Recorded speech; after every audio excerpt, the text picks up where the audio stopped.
అసలు నిజంగానే విడోస్ అంటే ఒక విధవ అయిన తర్వాత ఆమెను మనం అసలు మొహం కూడా చూడకూడదా మ్యామ్? నిజంగా ఏ పూజల్లో కూడా వాళ్ళని ఇన్వాల్వ్ చేయకూడదా? ఎవరన్నారండి చేయకూడదని? ఇవన్నీ కూడా మన ఆడవాళ్ళమే ఎక్కువ వీటికి మనం ఇంపార్టెన్స్ ఇస్తాం. మీరు నమ్ముతారా? మా బావగారు పోయి 2019లో పోయారు. అప్పుడు మా సిస్టర్ వాళ్ళు ఒక ఇంట్లో అద్దెకుండేవాళ్ళు. మా బావగారు పోయిన 1 మంత్ వరకు మా అక్క ఇల్లు ఖాళీ చేయాల్సి వచ్చింది. ఎందుకని అడగండి. ఆ ఓనర్ పైన ఉంటారు, వీళ్ళ కిందన ఉంటారు. పొద్దున్న లేచాక మా అక్క మొహం చూడడం వాడికి ఇష్టం లేదుట, బికాజ్ షీఈ్ ఎ విడో. మా సిస్టర్ వెంటనే ఖాళీ చేసేసింది. అంటే నేను అనేది మీరు అన్నారు కదా 2025లో ఉన్నామని. మీరు 2025 కాదు 2050కి వచ్చినా కూడా పరిస్థితి ఇలాగే ఉంటుంది.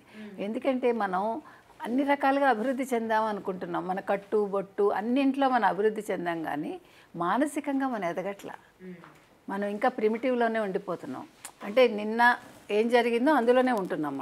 మనం తినడంలో మారాము, మన బట్టలు కట్టుకోవడంలో మారాము, మిగతా అన్నింట్లో మారాం, కానీ ఆడవాళ్ళని గౌరవించుకోవటంలో మారలేదు. మీరు చెప్పాలంటే వితంతువులు అనేవాళ్ళు ఎవరన్నారండి బొట్టు పెట్టుకోకూడదు, పూలు పెట్టుకోకూడదని? మనం చిన్నప్పుడు మనం పుట్టిన దగ్గర నుంచి మన అమ్మ నాన్న మనకు అన్నీ చేస్తారు. మన అమ్మ ఏం చేస్తుంది? మనకి బొట్టు పెడుతుంది, అమ్మమ్మ పెడుతుంది, కాటుకు పెడతారు, మనకి పువ్వులు పెడతారు. ఒక భర్త పోయాక అవి తీయమని ఎక్కడ ఏ శాస్త్రంలో ఉంది?